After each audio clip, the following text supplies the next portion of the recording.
Morning, everybody. Happy Tuesday, March 1st. March 1st, guys. It is 8:18 a.m. 3/1/2022. We are 3 months into this crazy new year, guys. Oh, guys, I want to talk to you a little bit about what's going on in the world. You know what's going on in the world is that Ukraine-Russia thing. Well, ladies and gentlemen, something does not smell right about this. And honestly, within an hour of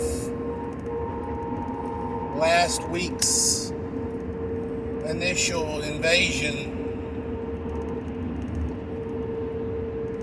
that country should have disappeared off the face of the planet, at least their digital footprint.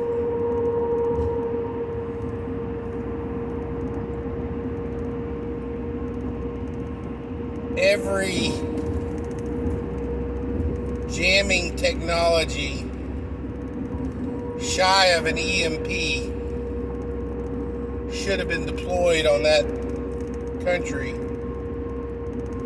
and blackened that country out.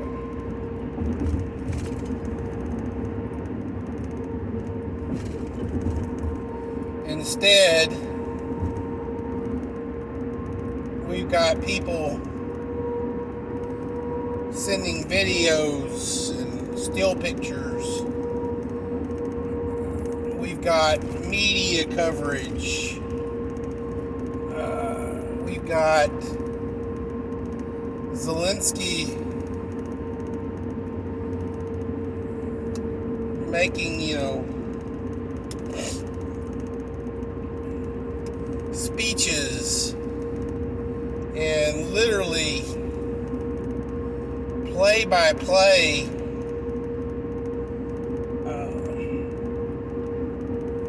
coverage of this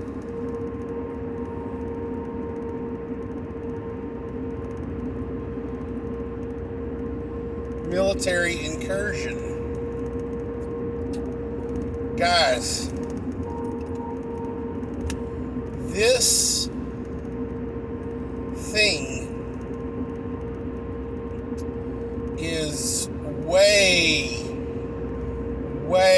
too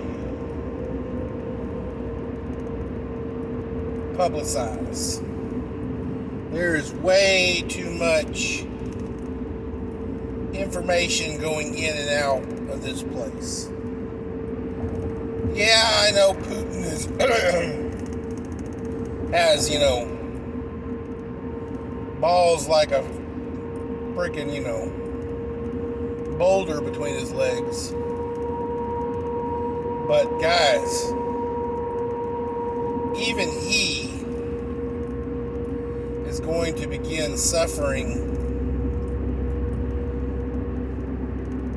on a social stage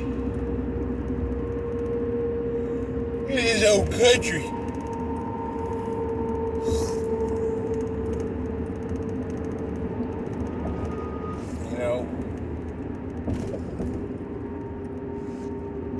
I've watched enough videos and stuff like that from Russia. Really, guys, there's not a lot other than, a language difference between the Russian people and America, guys. They go shopping, they take selfies, they like fashion. I mean, they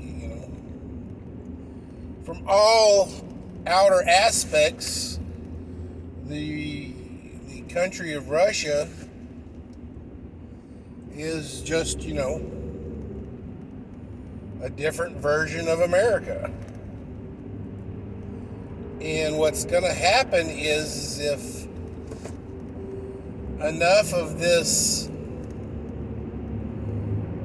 gets back to the Russian people and Putin does not end this like boom, they are going to get tired of it.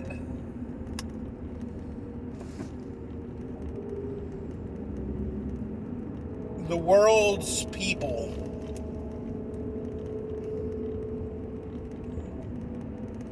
are still like goldfish and have, ADD. I don't care what country you're in. Thanks to the internet and instant gratification that is Google, Apple Store, Facebook, Instagram, Snapchat, TikTok, and all the social platforms out there. We, as a species, the humans, don't do well with long-term conflict. World War II and World War I, had they been fought, nowadays with our current frames of mind, would not have gone quite as nice as if they had been fought today. Because those wars lasted years.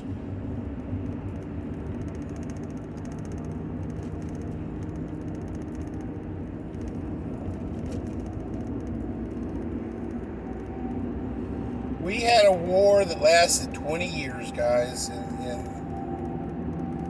Afghanistan, and really and truly, we were tired of it.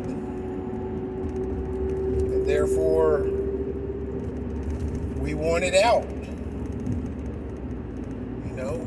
Regardless of what you think of Donald Trump, regardless of what you think of Joe Biden and his handling of the withdrawal from Afghanistan, the point is the war is over.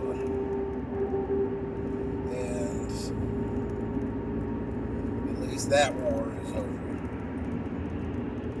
Oddly enough, Biden ended one war only to be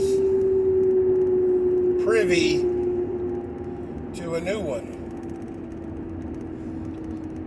Tonight is Biden's first State of the Union address. And it is our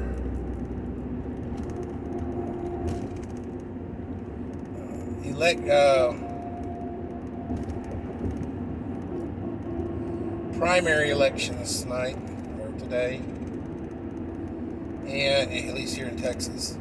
And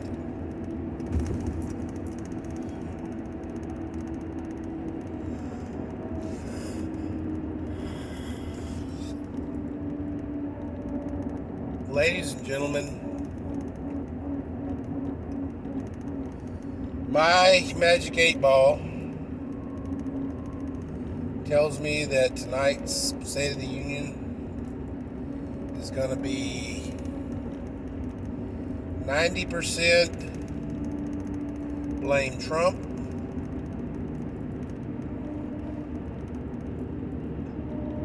and 10% we're doing sanctions against Russia. Guys, gals, ladies and gentlemen, boys and girls, children of all ages, I heard the funniest thing this morning. Evidently, Hollywood, in a woke attempt to bitch slap Russia, is not sending any of its new movies to Russia for, premiere. I really and truly had to laugh when I heard that on the news. Like, Russia really wants all that woke ass stuff coming out of Hollywood.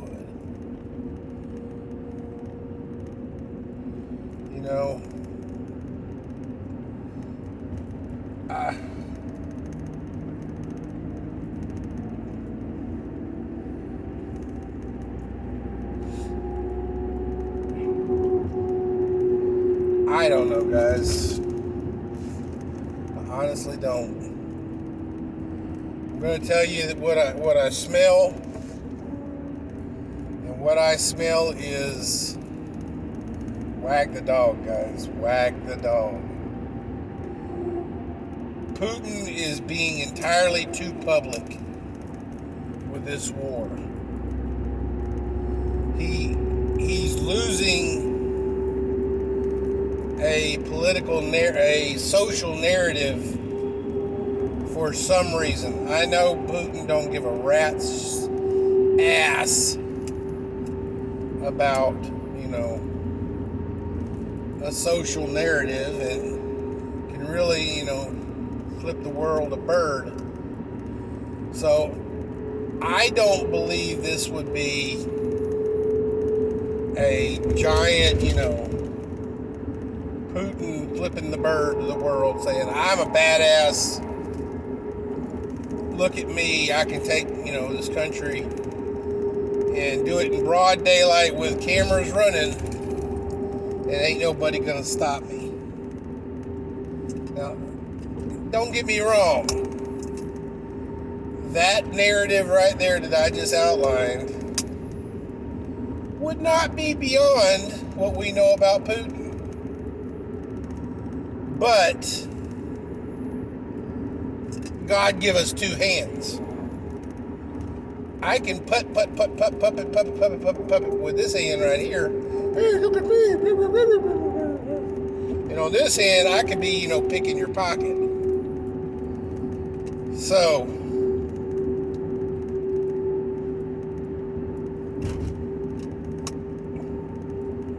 what is the left hand doing that the right hand is distracting you from?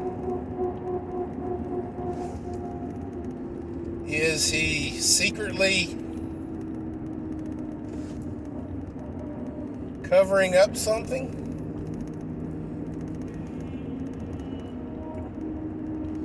Biden is not strong enough, and I don't believe that his handlers have enough geopolitical sway to get Putin to wag the dog for them.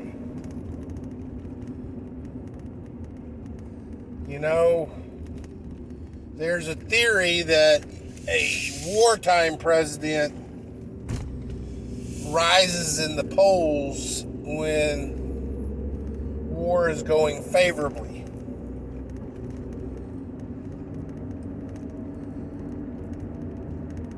Is Biden,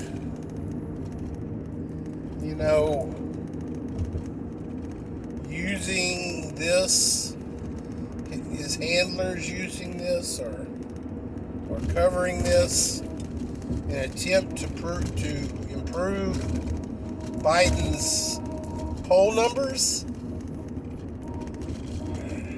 You know, that would make Putin a lapdog for whatever these in the shadow controllers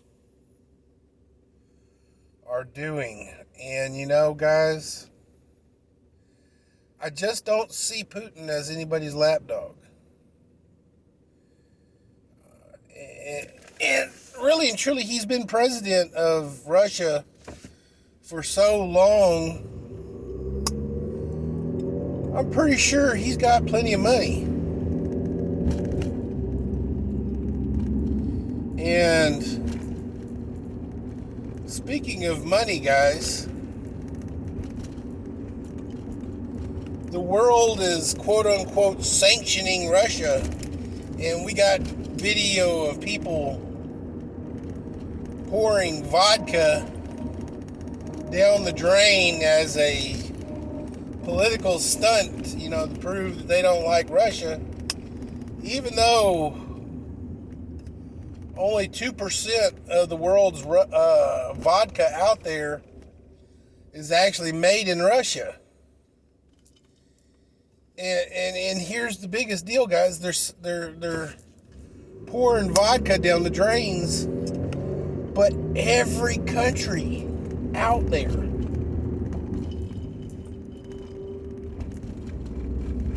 is buying Russian oil still. We're sanctioning Russia on everything but their oil.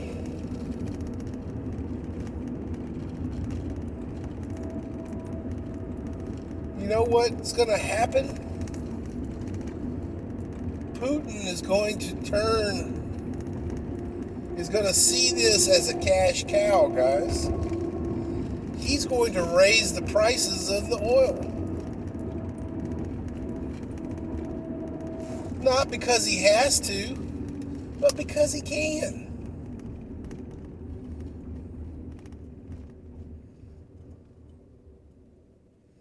And you know who's going to suffer from that, for that, guys?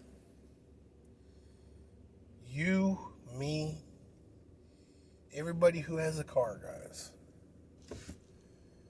We are the ones to suffer. Will that make it into the State of the Union? Possibly. But I will tell you this, guys. We do not have enough oil in the strategic oil reserves to curtail the needs of the American people at lowering the prices for long enough to, you know, make a difference. He could completely empty the strategic oil reserves tomorrow. Next week, gas prices will be low. But you know what, guys? By May, they'd be back up where they are now. Why? Because we run out of oil. What happens when we don't have any oil in the strategic reserves, guys? Our planes can't fly. Our ships can't run. Our Humvees and, you know, AMRAPs and stuff can't drive. What happens if the strategic oil goes down, is empty, and our energy sector is hacked and shut down.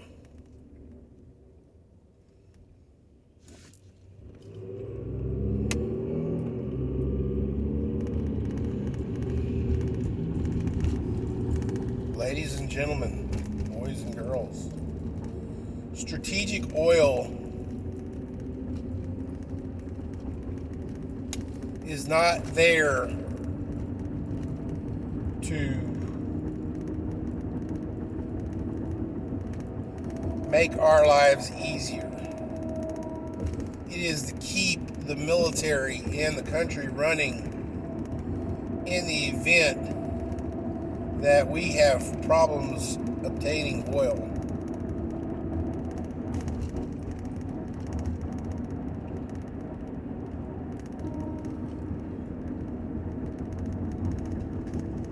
Let's go, Brandon.